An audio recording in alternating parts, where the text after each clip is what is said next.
তাদের TV channel প্রায় 100 TV channel আমাদের এখানে চলে। বাংলাদেশের কোনো চ্যানেল দেখা যায় না। প্রতিবার যখন গেছে মন্ত্রীরা গেছে, মন্ত্রীদের কাছে বলা হয়েছে কিছুটা সময় নাকি বিটিভি দেখা যায়।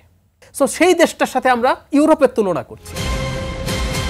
আমি এই জায়গাটার সাথে নীতিগতভাবে একমত, আগের বারও বলেছি যে ইউরোপে যা হয়েছে, ইউরোপ নিয়ে যেভাবে আমাদের এখানে উদাহরণ দেওয়া হয়, আমরা যদি সেরকম একটা পরিস্থিতি হতো এটা ভালো ছিল। কিন্তু যে দেশটার সাথে আছি আমি অনেকের কাছে ছোট মনে হবে, আমি এরকম একটা ঘটনা দিয়ে শুরু করি, তারপর আমি অনেকগুলো ঘটনা বলবো।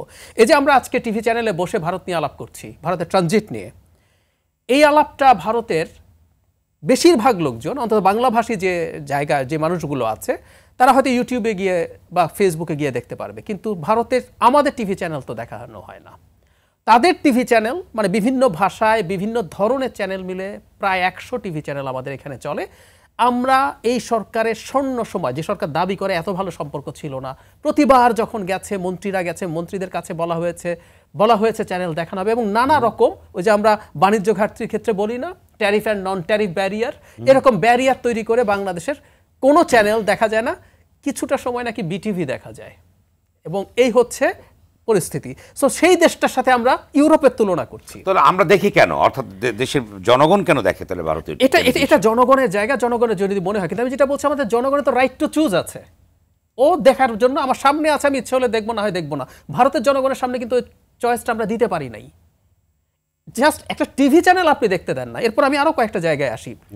সীমান্ত হত্যা করছেন আপনি, প্রধানমন্ত্রী ফেরার 24 ঘন্টার একটু বেশি সময় পর, 48 ঘন্টার আগে বর্ডার কিলিং হয়েছে।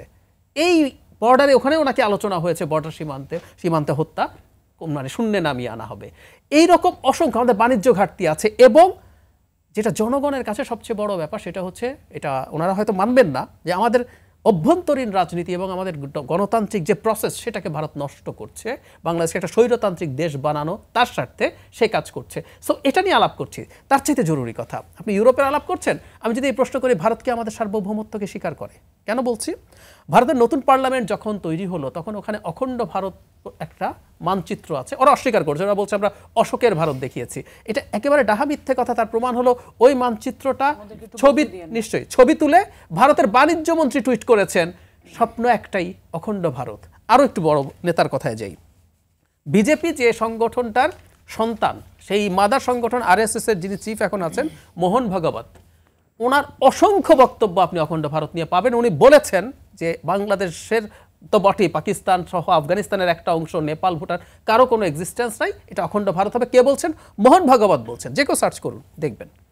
সো ওই ভারত যে বাংলাদেশের স্বাধীনতা কেউ আসলে টু সাম এক্সটেন্ট স্বীকার করছে না, সার্বভৌমত্বকে স্বীকার করছে না, যে সীমান্তে মানুষ মারছে, সে বাণিজ্য ঘাটতি করছে, যে ঘাট ধরে একটা স্বৈরাচারী সরকারকে ক্ষমতায় রাখছে, তার সাথে আমরা ইউরোপের তুলনা করছি। কোনোভাবেই আসলে এটা কোনোভাবেই হতে পারে না। আরেকটা জিনিস একটু মুক্তাপা বলেছেন, এই জায়গাটা আমি একটু যোগ করতে চাই।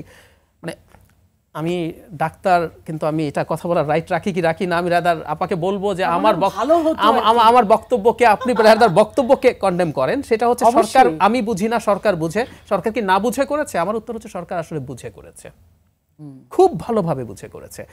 আসলে আপনি তো চান নাই যে বাংলাদেশের জনগণের স্বার্থে কোনো একটা চুক্তি করবেন।